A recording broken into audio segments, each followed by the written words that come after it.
চীনের সঙ্গে থাকা সম্পর্ক নতুন উচ্চতায় নিয়ে যাওয়ার আশা ব্যক্ত করেন প্রধান উপদেষ্টা। বাংলাদেশে চীনের বিনিয়োগ এবং শিল্প কারখানা স্থানান্তর করার আহ্বান জানান তিনি। চীনের গণমাধ্যম সিজিটিএনকে দেয়া এক সাক্ষাৎকারে তিনি এই কথা জানান। গেল ২৬ মার্চ চীন সফরে যান অন্তর্বর্তী সরকারের প্রধান উপদেষ্টা ডক্টর মোহাম্মদ ইউনূস। এরপর বোয়াও ফোরাম ফর এশিয়ার মহাসচিবের আমন্ত্রণে ২৬ ও ২৭ মার্চ দেশটির হাইনান প্রদেশে অনুষ্ঠিত বিএফএ বার্ষিক সম্মেলন ২০২৫-এ যোগ দেন তিনি।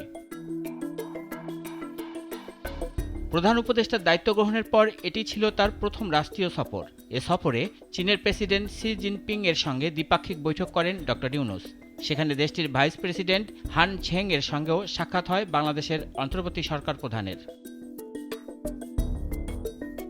সফরকালে চীনের গণমাধ্যম সিজিটিএনকে একান্ত সাক্ষাৎকার দেন অধ্যাপক মোহাম্মদ ইউনূস, যা গতকাল শনিবার ৪ মিনিটের ওই সাক্ষাৎকারটি প্রকাশ করা হয়।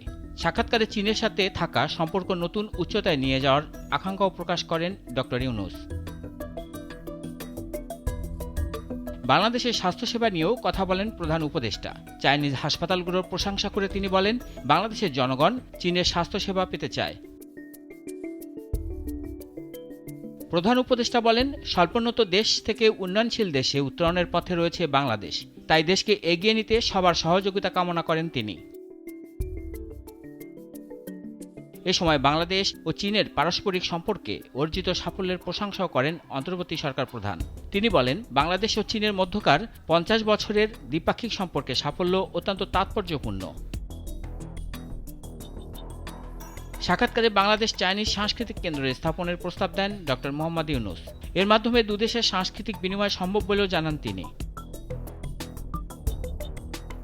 শান্তি একমাত্র সমাধান, যুদ্ধ কোনো সমাধান নয় জানিয়ে মোহাম্মদ ইউনূস বলেন, শান্তি প্রতিষ্ঠার জন্য যুদ্ধের কোনো প্রয়োজন নেই। রাশেদুল কাদির, নাগরিক, ঢাকা।